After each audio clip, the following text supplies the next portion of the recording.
You're listening to the Pace Radio Network here at paceradio.net. The opinions of the individuals during this broadcast are their own and may not be the opinions of their group or other organizations they may be involved with. All medical advice during our broadcast is not a medical opinion and should be checked with your medical physician. Oh yeah, baby, that's lovely.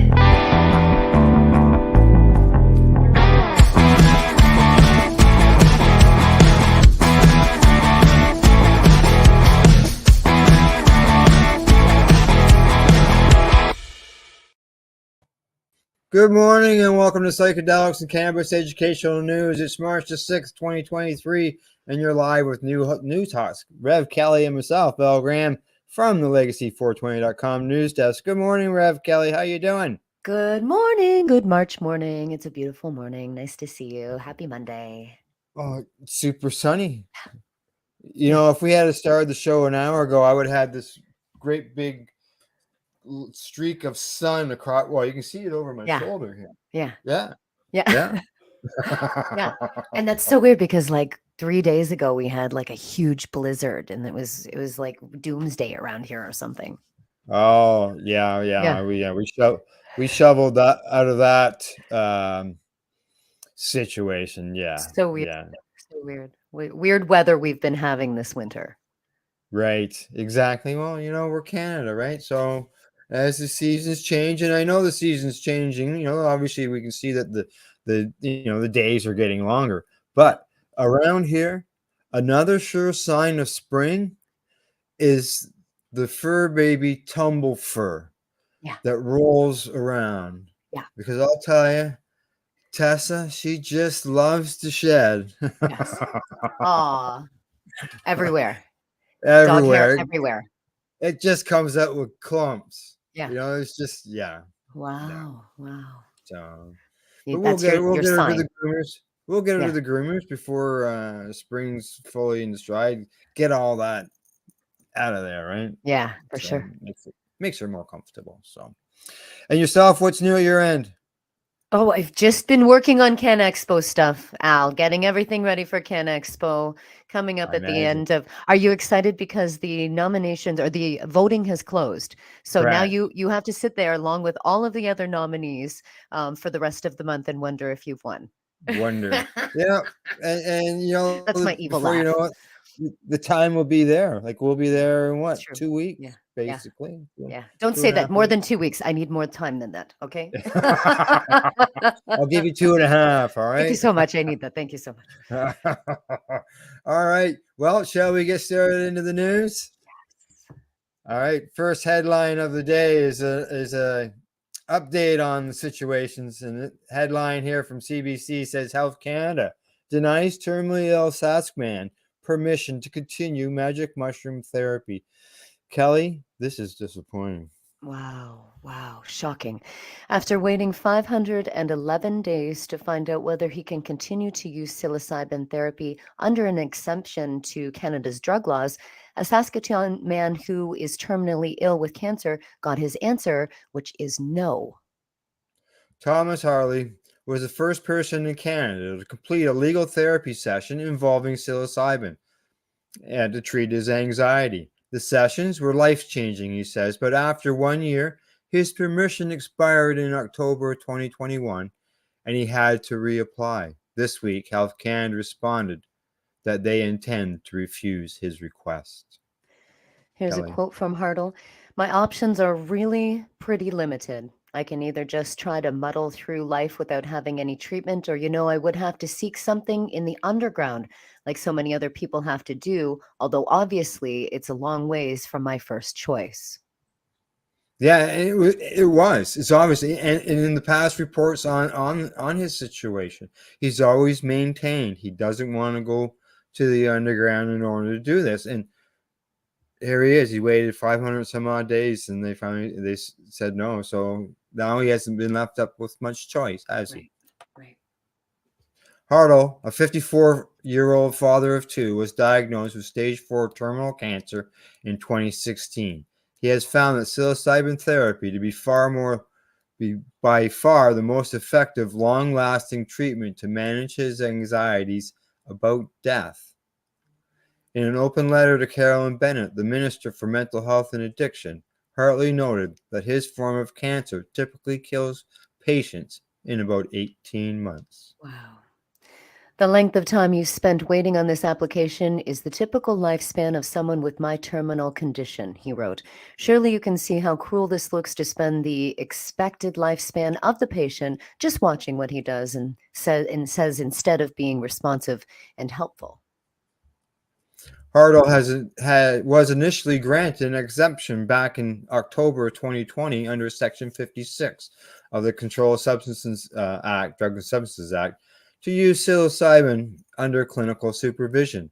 After that expired, and while he waited for the response to his renewal, he was able to access psilocybin through a supporting doctor under Health Canada's Special Access Program.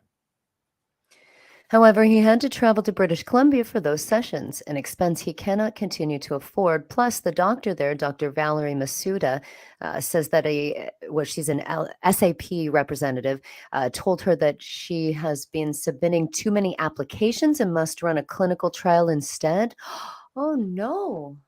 Yeah. She's helping too many people. We need you to turn it into a clinic.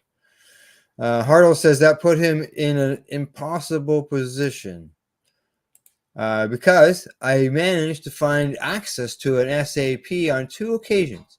Health Canada is using that as a justification to not give me a Section 56.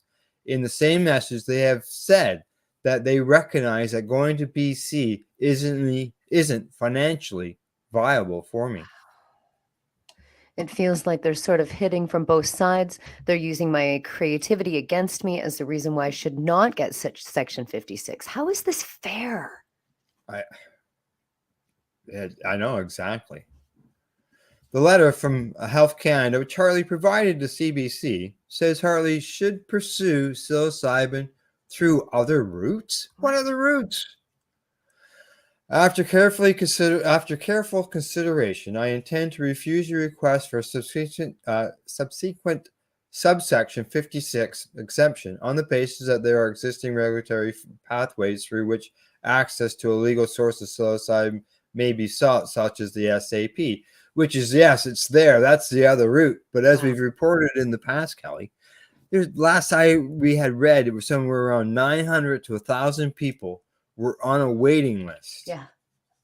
Yep. So how is that access? How is that access when, like he's saying, 18 months is what their expectant life expectancy is right now? Yeah. And he's just going to sit on those wait lists? No. There's a call for regulations. Spencer Hawkswell, president of TheraPsil, a nonprofit organization working on providing psilocybin therapy to Canadians in medical need, said he's appalled by the cruelty of Health Canada's decision. He says it's almost ironic that the same government pushing to expand medical assistance in dying won't respond compassionately to the case. Yeah. He goes on to say the same government is allowing Thomas and people in Thomas's position to choose medical assistance in dying to access drugs that will certainly stop their heart. Yet they won't allow them to access psilocybin as something that has proven in Thomas's case to be 100% successful in his treatment.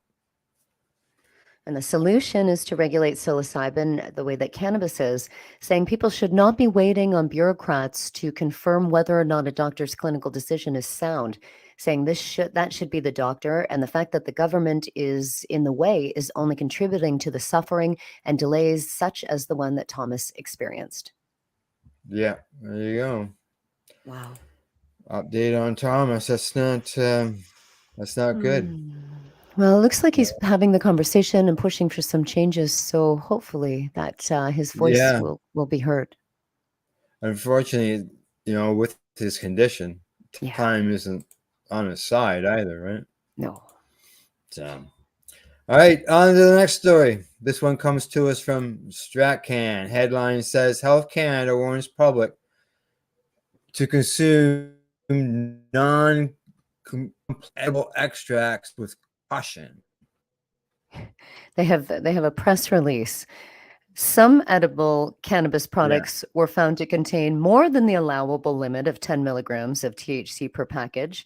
These non-complaint products in product formats similar to gummies and other confectionery products such as hard candy have been incorrectly marketed and sold as cannabis extracts. I don't understand. It's their mistake. It's not incorrect. You told them they could do it. As one person posted on social media, they approved these things a year ago. Yeah. And they're just Well, and they because people made them. complaints. The other So now companies that couldn't do it made complaints. Right, now they're warning the public about them. The Federal Health Authority also issued a new online document providing clarity on the issue of the classification of edible cannabis. The document in part notes that a cannabis edible is defined as any article manufactured, sold, or represented for use as food or drink for human beings, chewing gum, or any ingredient that may be mixed with food for any purpose. Saying license holders should verify if their cannabis products are classified correctly. License holders are encouraged to review the definitions of and requirements for cannabis and cannabis products in the Guide on Composition Requirements for Cannabis Products and Packaging and Label Guide for Cannabis Products. Health Canada initially issued warnings to at least some producers and manufacturers of so-called edible extracts in January, warning them that they were not compliant with federal regulations. So if they warned the producers back in January, why are they just publishing an announcement now, months later? Right. One producer, Vortex Cannabis, confirmed they received an order from Health Canada to stop sales of their full-spectrum THC jelly cubes due to these being inaccurately classified as extracts rather than edibles. They say that the Vortex jelly cubes came in 10 milligram THC squares that were sold with multiple units per pack, obviously making it over the limit if you're classifying it as edibles. So several other companies make similar products, including Indiva, Organigram, Lush, and Aurora Cannabis. Well, Organigram has declined to provide any additional comment on any notices they have received from Health Canada, and Lush and Indiva did not respond to requests for comment. The company spokesman for Aurora Cannabis did confirm receiving a letter from Health Canada in January. Saying, we confirm we have received a letter from Health Canada in response to our written correspondence with them January 10th. That's from the Michelle Leffler, VP of Communications and Public Relations of Aurora. Yeah. We are currently reviewing the letter and retaliate our commitment to compliance and upholding our trusted relationship with Health Canada. There is no change in our portfolio offering, and we will continue to fulfill commitments to our customers and Canadian consumers that look to Aurora to buy the products. So there's no changes to the portfolio. That product would still be available, but maybe it packaged different, maybe. They say they firmly believe that the legal cannabis market needs novel approaches that Canadian consumers seek in order to fight the illicit market and operates without any rules. So, obviously they agree with the numbers. And oversight impose a risk to public health. Right. Yeah. Health Canada limits edible cannabis products to a THC content of no more than 10 milligrams per package. Cannabis producers are arguing that the products in question were in fact extracts, not edibles, which is an interpretation of the federal regulator, and now confirming they do not agree with that. Yeah. Now, Health Canada has become aware of the edible products available for sale that contain a quantity of THC that exceeds the allowable limit of 10 milligrams per package. Consumers of those items may accidentally consume higher than expected levels of THC, which may cause adverse reactions. Wow. So interesting. So many of these players in cannabis that are living in the gray area. They're just finding any loophole that they can, not just with products. Retailers are doing it. Everybody's doing it. Whatever loophole they can find, right? Yeah, trying to get around that because they know that the limit is low. Like there was no that I'm aware of. Right. We didn't report on any bodies being found or anything because Sky did fall in, as due you to always say. consuming too much THC. Right?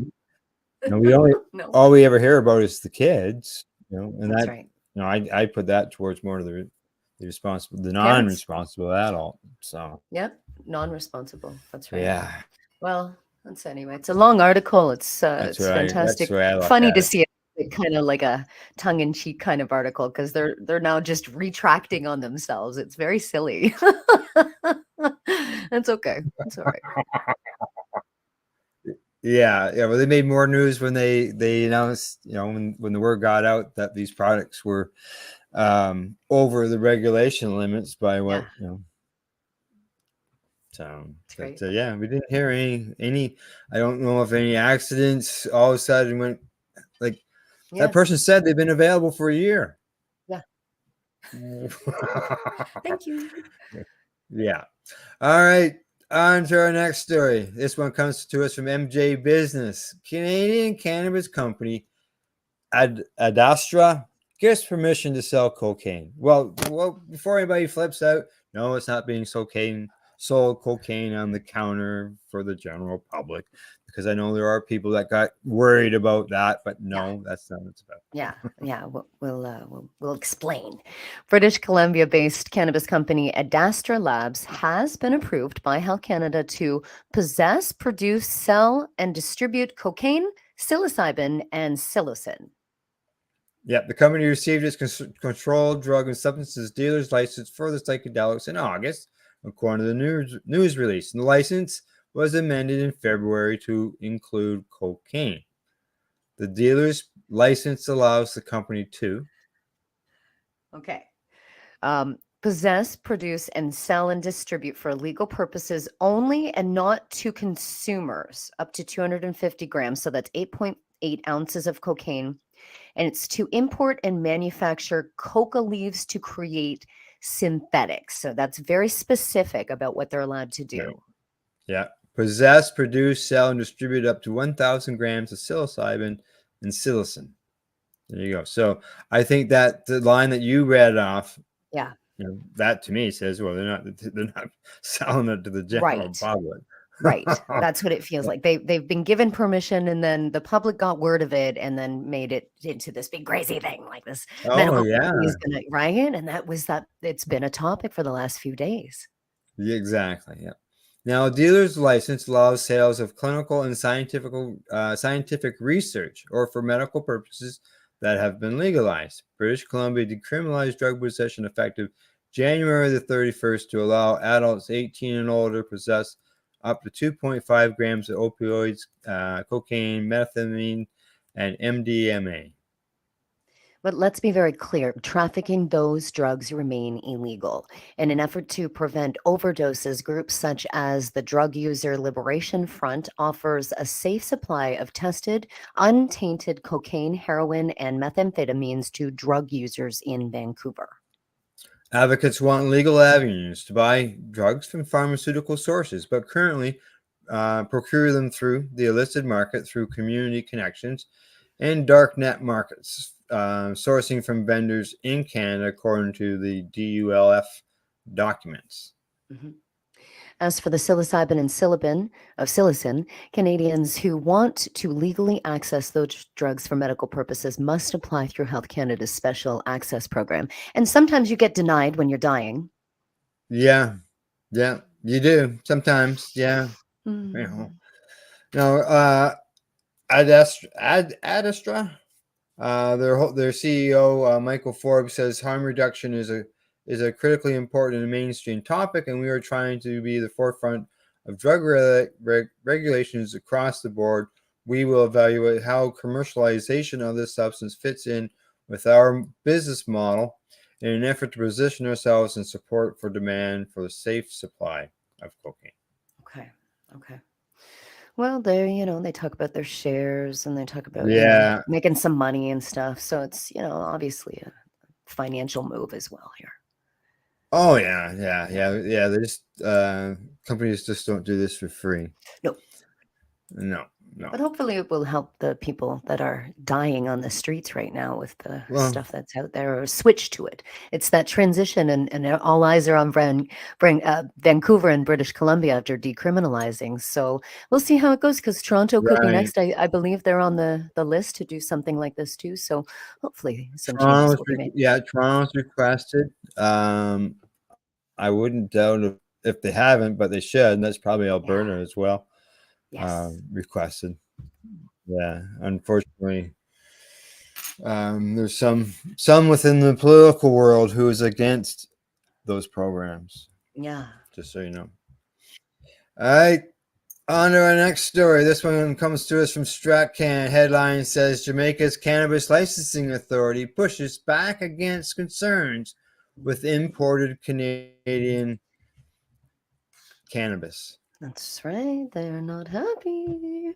As first reported in the Jamaica Observer on February 26th, the president of the Jamaican Cannabis Licensed Authority, Rear Admiral Hardley Lewin, posted on Cannabis Industry WhatsApp group that the CLA board has approved the importation of cannabis into Jamaica from Canada. Like they need our weed. And I'm sure they're probably thinking down there, we got all this cannabis. Where do we got to import it from? That's exactly what I thought too. And I know that there's probably people here in Canada, because Jamaica has imported some here. There was some stuff that was sent here quite a while ago. What was really here for just for research purposes and for them to analyze and so on and so forth. Yeah. But people would be thinking the same thing. Why are we importing cannabis from Jamaica? And we have our own here, right? So I'm not surprised that they're questioning this. They say that I learned and later confirmed that the CL board has approved the importation of ganja into Jamaica from Canada. A license applied for and was granted the necessary permits. I will not fault the licensee, but I find it disturbing and indeed scandalous that we could allow imports from a state to which we cannot export. Lewin has written. I like his words. Scandal. It is scandalous for Jamaica. It is. I brought this to the attention of our members in the industry and also to the CLA, who confirmed it. I made a lot of noise about it because I am very angry that a country that does not allow Jamaican imports or exports from Jamaica into their market could be granted permission to export to Jamaica. Oh, I like this guy. He's on fire. Now, there's a big quote here from the Canadian Cannabis Licensed Authority. It says the authority wishes to clarify that it is unaware of any specific restrictions on importing Jamaican cannabis into Canada. Canada was the first country to which local entities requested and received export authorizations, and those have been followed by other export authorizations over the years, with a total of 9 authorizations for export to Canada being granted. Should there have been a refusal by Canada to import permits for product from Jamaica, the authority is not aware of these proposed consignments or reasons for refusal, as no requests for permits to export to Canada have been received since 2020.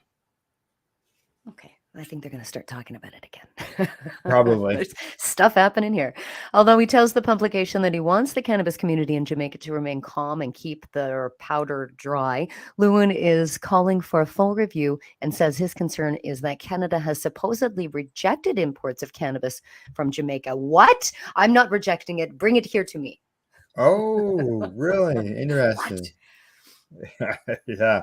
However, in response, the CLA now says it is unaware of any restrictions on the importation of Jamaican cannabis into Canada. It also confirms that the agency has approved 224 export permits for Jamaican ganja and only 4 import permits.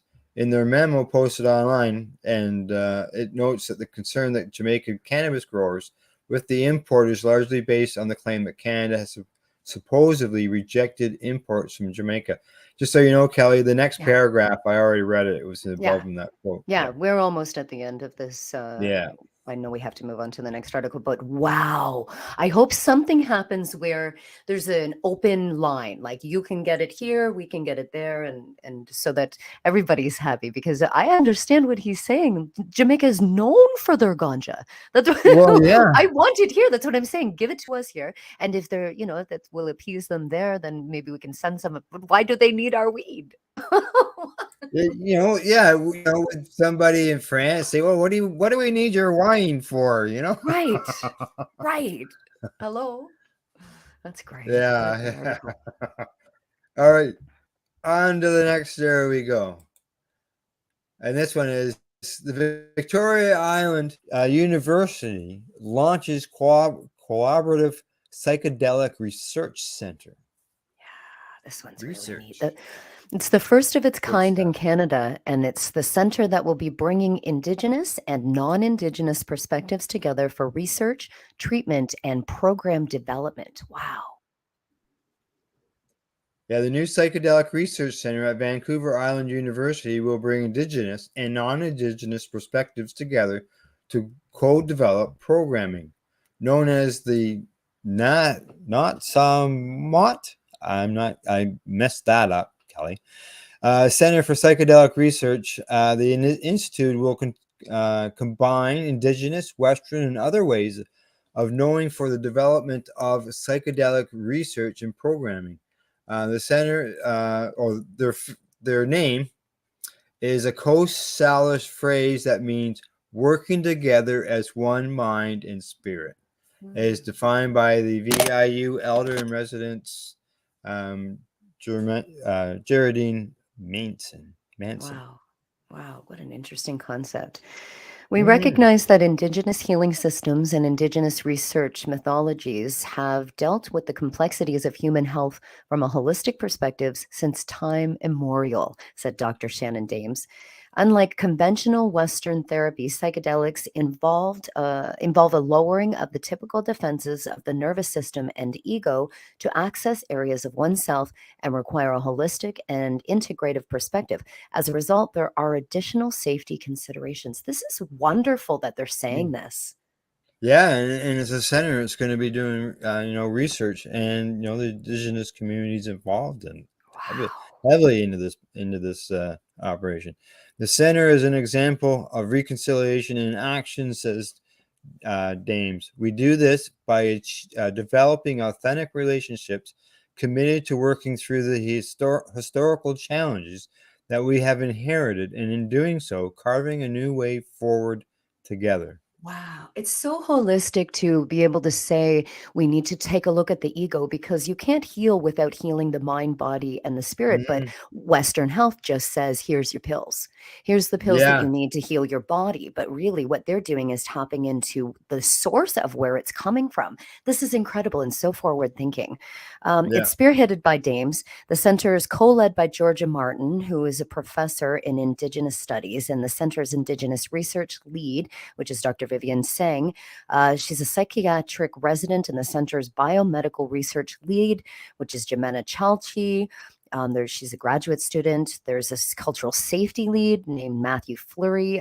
He's the manager of research and knowledge exchange for the First Nations Health Authority. So they've got some big people on this, some brilliant sounding, and from different areas too. This is a brilliant study. Thank goodness. Exactly. Wow. I'm just gonna scroll down, but just so people know, you can see as you go down through the article, there's quotes and comments from the people who were involved in this endeavor.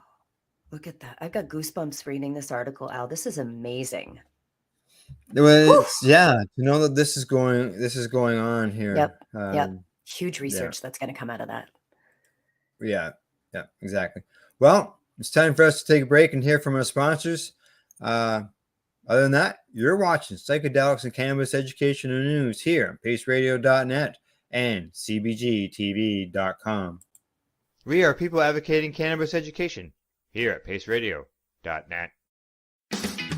Enjoy the buzz of legalization with Campbellford Lifestyle Shop. From lights to plant nutrients, books, consumption accessories, and more, we've got all your basics to grow or consume cannabis. Visit our info center or take a look at our piercing services and body jewelry, now available in-store through Campbellford Lifestyle Shop, 17 Bridge Street West, Campbellford. PACE Radio is the People Advocating Cannabis Education Radio Network.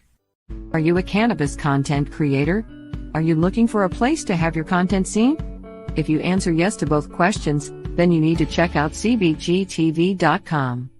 CBGTV broadcasting to a worldwide audience. Find us at cbgtv.com. Did you know that the Pace Radio Network isn't just a radio network? That's right, because most, but not all of our programming is now done via video and is then podcasted at paceradio.net. So if you want to watch our programming, you'll find us on the Pace Radio Network's Facebook page, plus the show's own page, and you'll find us live on the network's YouTube channel. And don't forget, you can find it all, video and audio, at paceradio.net.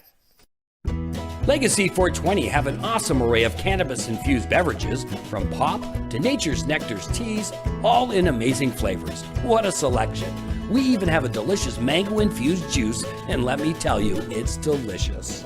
Everything is infused in-house, so we buy our syrup from, the same place where everybody else buys their syrup for their pop, and the infusion is done in the lab. It's all canned here, labeled here, produced 100% on Tyndonega.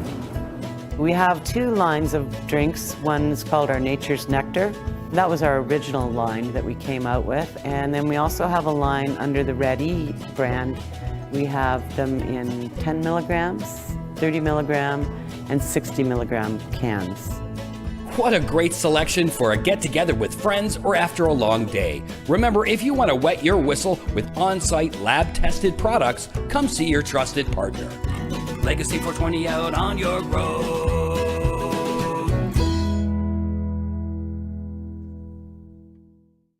You're listening to the Pace Radio Network here at paceradio.net. Well, we're back for a medication session and you're live with Psychedelics and Cannabis Educational News. Well, Rev Kelly, 5 more stories to go. Yes. We'll just zing through these. Okay. Before we know it, we'll be done. Okay. All right.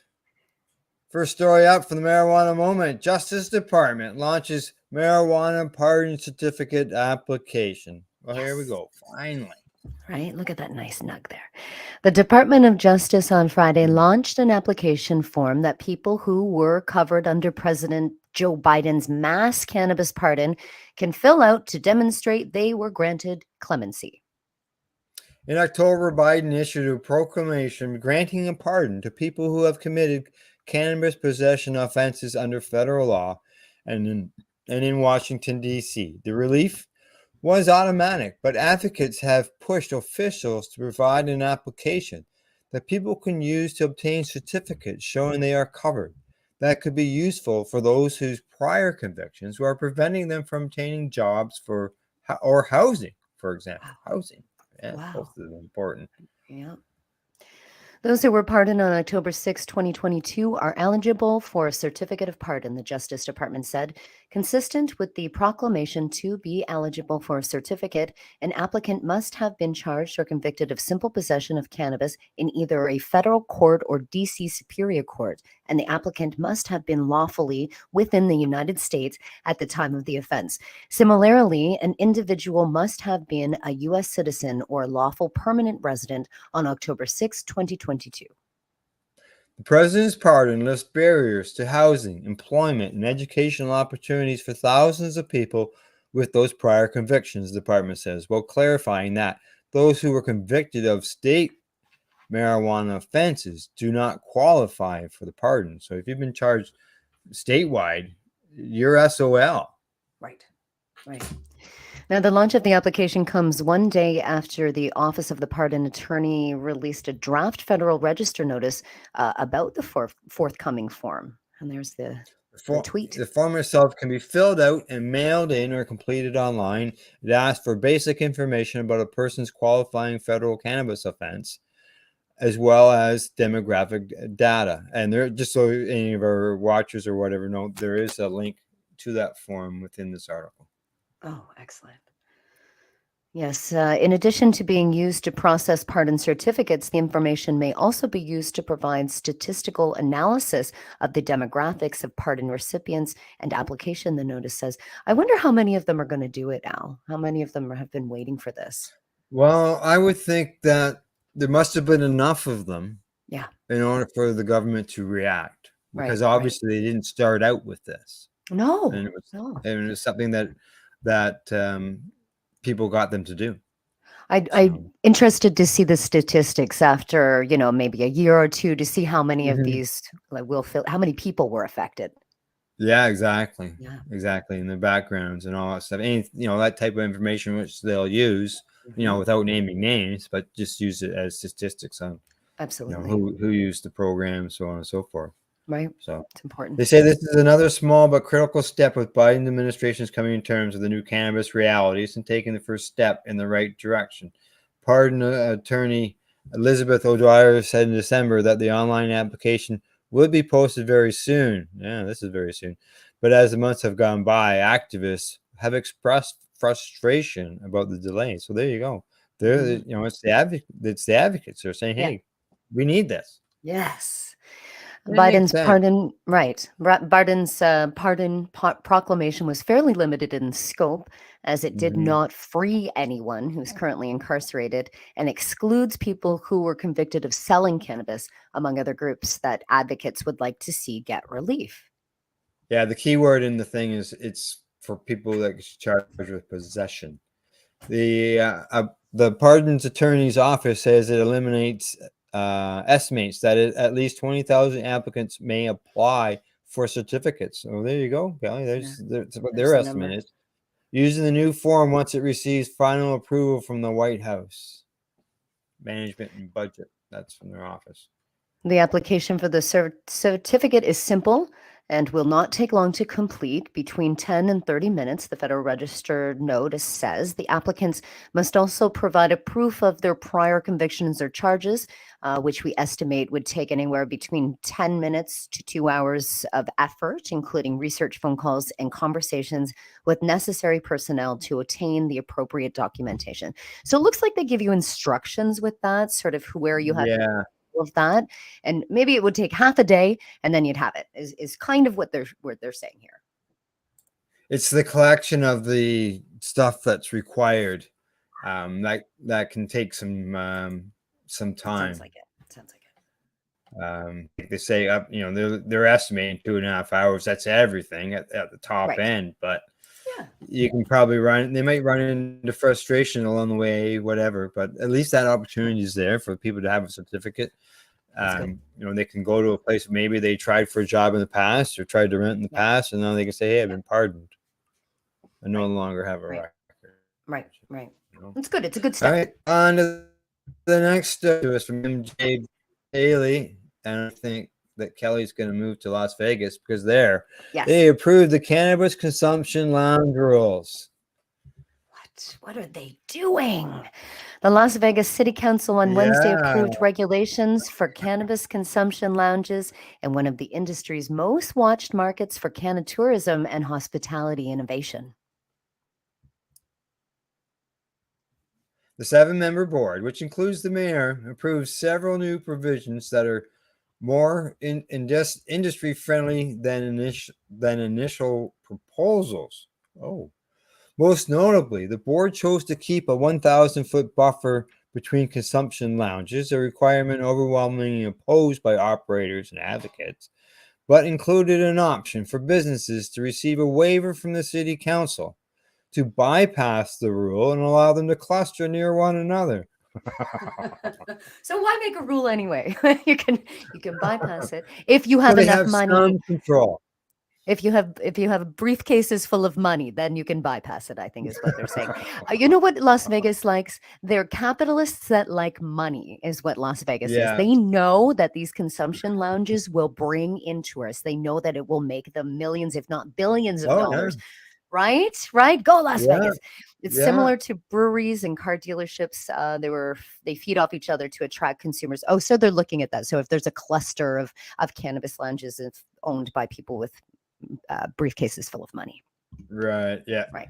Now, according to the lounge consultant Maha Haq, the proposed 1,000-foot buffer between lounges is overly restrictive and frankly unnecessary. If they are hoping to develop cannabis tourism, this buffer is not going to help. Hey, do they have that same buffer for alcohol places in Las Vegas? Something tells me probably not. Nope, not in there.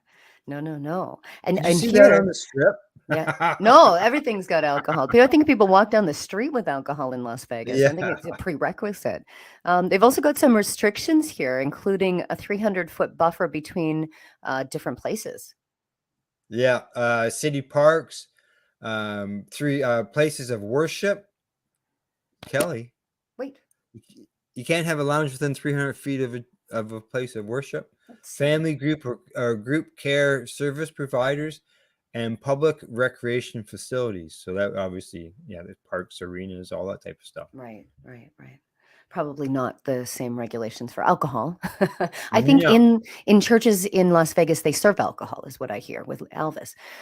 Consumption lounges are also prohibited from locating within 1,500 feet of non-restrictive gambling establishments and cannot set up operations in the city's casino, resort, or medical districts. That's interesting, too.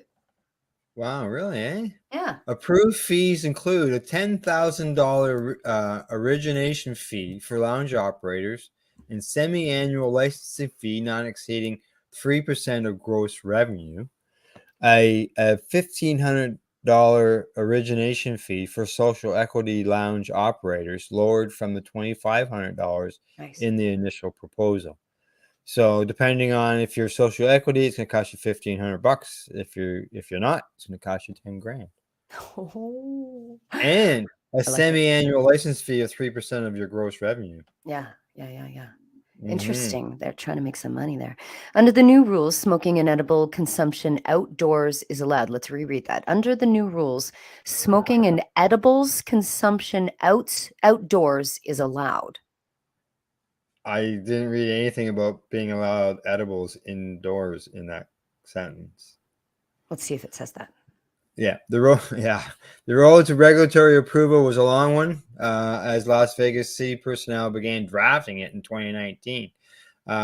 Council member Olivia Diaz says, "We are affording our tourists and people who want to go and consume marijuana a responsible way to do so." So there's 20 prospective consumption lounge applications that have been submitted. Some of the license holders have indicated plans to open their locations this summer. I'm so confused, though. So they're saying they're under the new rules, smoking and edible consumption outdoors is allowed. So basically, they just made some outdoor patios where you can have your cannabis beverages and smoke your doobies. That's what it sounds like. I don't know if I'm wrong. Yeah, I'm thinking that maybe in Las Vegas there's a law that doesn't allow outdoor consumption of cannabis. Okay. I know I've been told in the past that you can't walk down the street smoking a joint. Yeah. Like we can here. Right. So they would need probably that permit to allow them to consume cannabis outdoors. So, but and that would probably end up happening here in Ontario because I don't see them rescinding the Ontario Smoke Act. But why the edibles? I don't know. Maybe I don't know. Maybe so that you can have an outdoor patio, and on the outdoor patio have your cannabis beverages. Maybe. I guess you're not allowed to walk down the street eating an edible. And are you allowed to consume that edible inside the lounge?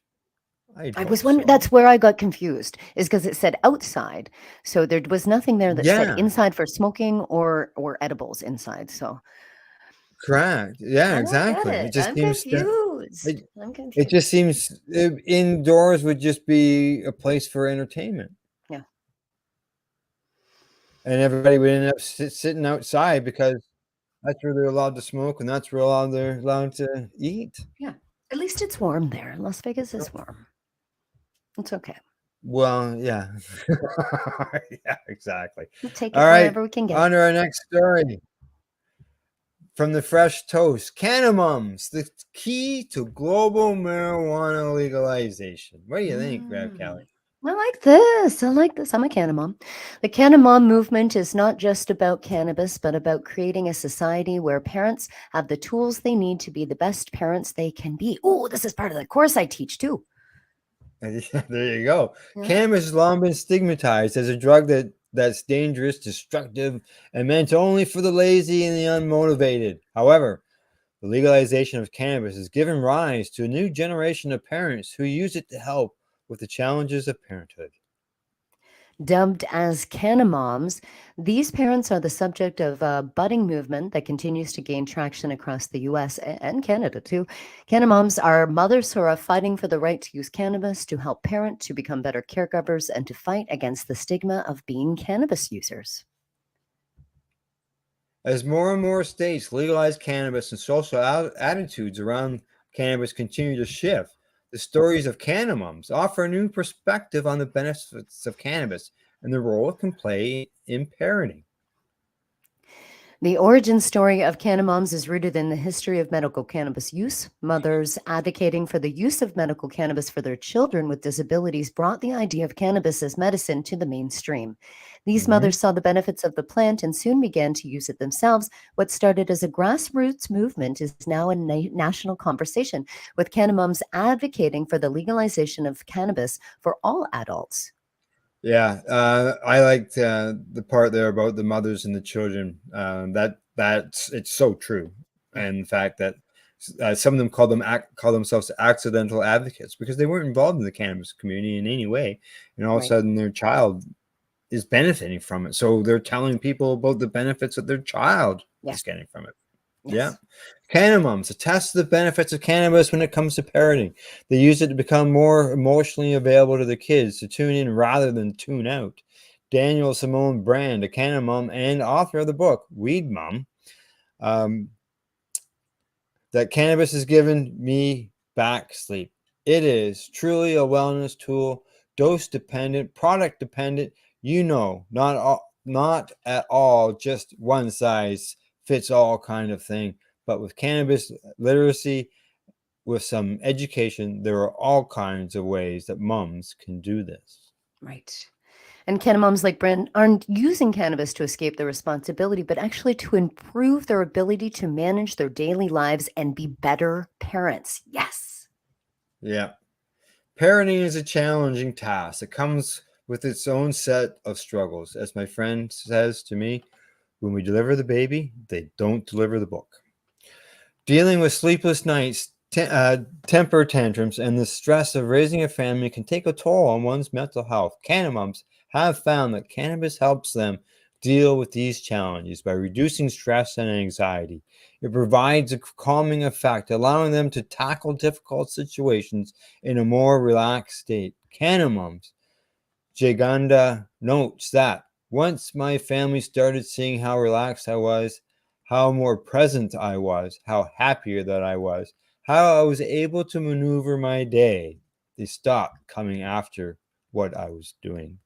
And I can agree with that. Yeah. Yeah. I just need that patient end of things, dealing with it. Yep. Completely. Cannabis isn't a substitute for dealing with the challenges of being a parent. Instead, it means of reducing stress and dealing with the overwhelming situations that come with raising a family. CannaMoms are just like any other parents. They want to do what's best for their children, and cannabis helps them achieve that goal. Yep, the stigma surrounding cannabis use is still very much alive, and it's important to address it, particularly when it comes to the impact on children. Kids need to see good examples of cannabis smokers since they model adults. Current education on drugs makes it taboo, which means kids learn by themselves. Therefore, good role models and creating a distinction between adult activity and child activity will help cement drug education in future generations. Bravo. That's a great article. It's very long and gives more information, but what a great statement that they're putting out there. That's the Fresh Toast. Thanks for putting that in. I have it posted. It's posted at Psychedelic and Cannabis Educational News Facebook wall. That's a good one. There, it's available there. Anybody's looking. I know a lot of CannaMoms that are going to like that article. They sure are. All right, now here's another one because you're into tourism. Here's another story for you that you're going to enjoy. First legal marijuana consumption bus. Yes. Denver streets. What do you think of that? I'm going on that. Come and pick me up. Unassuming on the streets, Colorado's first fully licensed legal licensed legal cannabis tour bus is now open for business. Yeah, just think, you could hold events like I've seen in the past, 420 rallies down in Niagara Falls. Yeah. And there was and unfortunately the name of it is slipping my mind, but there was a bus company that was cannabis friendly, and they had a bus that was all decked out in cannabis. They brought 4 bus loads of people down to Niagara 420. Yeah. Just think what you could do with this. Sarah Hudson and her husband are the owners. And she says, because cannabis is so highly regulated, we are the first. It's like you're the guinea pig. Sarah Woodson's family obtained approval through Denver's social equity license program. To qualify, one must be low income, grew up in a disadvantaged area, or had a previous cannabis arrest. Sarah's husband had that. Yeah, Magic Bus Company is what it was called in Toronto. Love it. Love it. Yeah, Erykah Scruder. Sorry, buddy. The spokesman for Denver Excise and Licensing explained, really, this is the city's effort to try to make sure people who were most effectively impacted by the war on drugs, specifically marijuana prohibition, have the opportunity to benefit. And Denver has had cannabis tour buses roaming the streets before, but deemed illegal, and they were shut down by the city. The cannabis experience will be unlike any other van like this in Denver, required to have special ventilation and then door blocks off the smoke to the driver. I was wondering about that. There you go. So the driver is in a completely separate compartment there, so he's not affected by the secondhand smoke. And now they hope that it's a step towards lounges. She says that we pretty much couldn't find the location, so that's how the social equity program factored into us. Then saying, let's raise the money on our own because we didn't have access to traditional funding or venture capitalist type funding. Yeah, banks would say no. Of course. The bus is going to conduct the tours for $69 to dispensaries, and then they will pick you up at the airport for $100 for those that want to get high as soon as they touch down on the plane. That's so smart. I love it. They'll come and pick you up at the airport, probably take you to places. It's a bus, but could it be used as, sort of taxi in a way? Yeah. That's a fantastic idea. I'd love to drive around in a bus smoking weed. All right. Somebody driving around Denver smoking doobies? Come on. Let's go. Yeah. Well, you could just imagine, maybe like the Can Expo has a touring company bus that they could get together with, and people could go on a tour, go to all the cannabis friendly locations and stuff like that, the touristy things. And while people are on the bus, being able to consume while they take a look at the city and then bring it back to the Can Expo. I love it. Yeah. All right. Last story of the day. We'll zing through this. And it is a cannabis strain review. First Toke. Erykah Badu reveals That Badu strain collab with cookies. This is a story. That's right. Combined. Cookies, very well known, right? Erykah Badu's Yeah. history as a cannabis advocate is documented in songs like On and On, which the artist wrote with the help of Mary Jane. This Women's History Month, Badu's Apple Trees Cannabis Company will partner with Cookies Cannabis to release the Badu, a strain packed with cannabinoids that cater to the needs of women. The drop will be available exclusively at all Cookies and Lemonade stores in California starting March 8th. And it's to celebrate International Women's Day. Oh, the 8s are $60. Pre-rolls are $12. Al. There you go. There's a couple pictures of the nugs. The herb is for everyone, but we had woman in mind. Badu told Leafly in February, says we want to further the conversation for women's studies in cannabinoids and advocate who uses the plant as medicine in my ritual work, my spiritual work, my art, my creativity. I also use it for my birth mothers as a doula. A doula is a person who helps babies to come through. So, yeah, but for $60 for an 8th, she's not really making it accessible to these women. It's a combination of cannabinoids in 2 different strains, limoncello and jet fuel gelato. Badu told Leafy about the self-titled strain release. The cultivar was grown by Mad Cow Genetics, and Cookies CEO Berner said he's holding the genetics in anticipation of the right opportunity.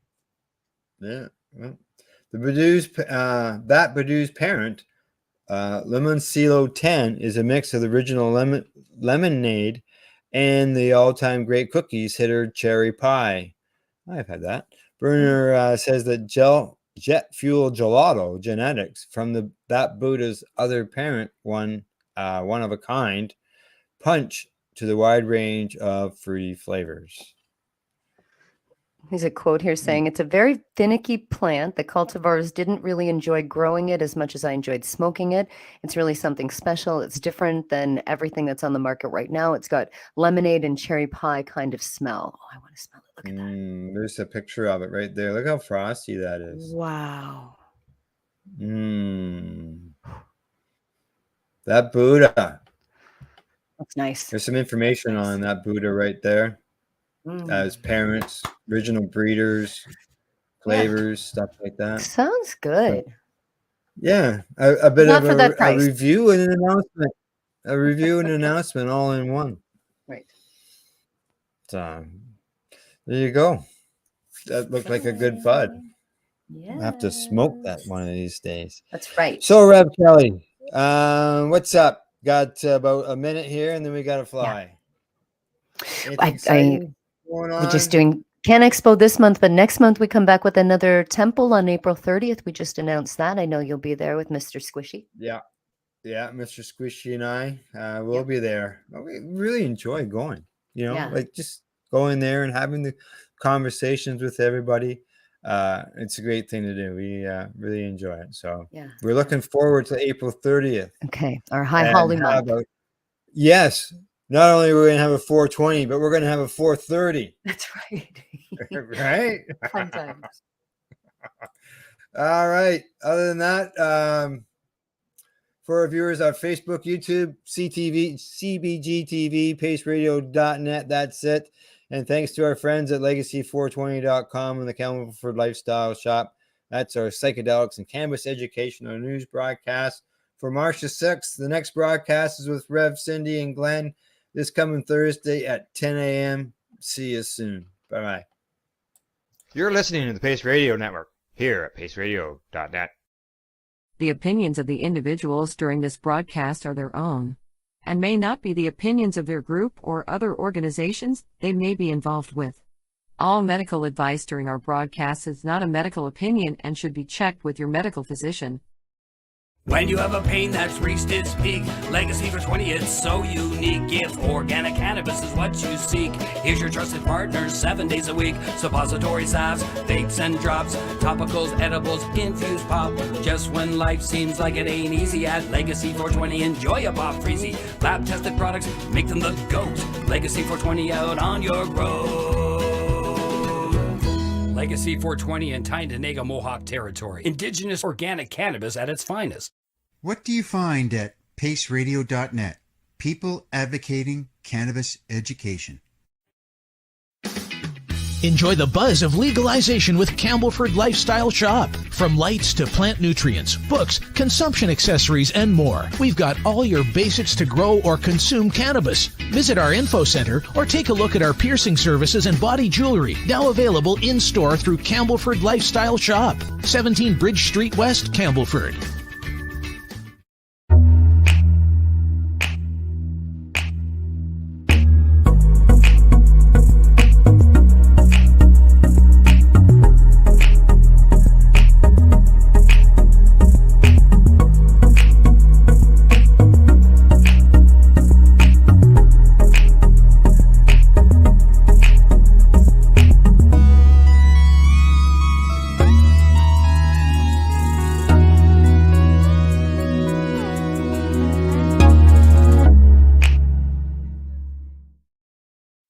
We are people advocating cannabis education here at paceradio.net.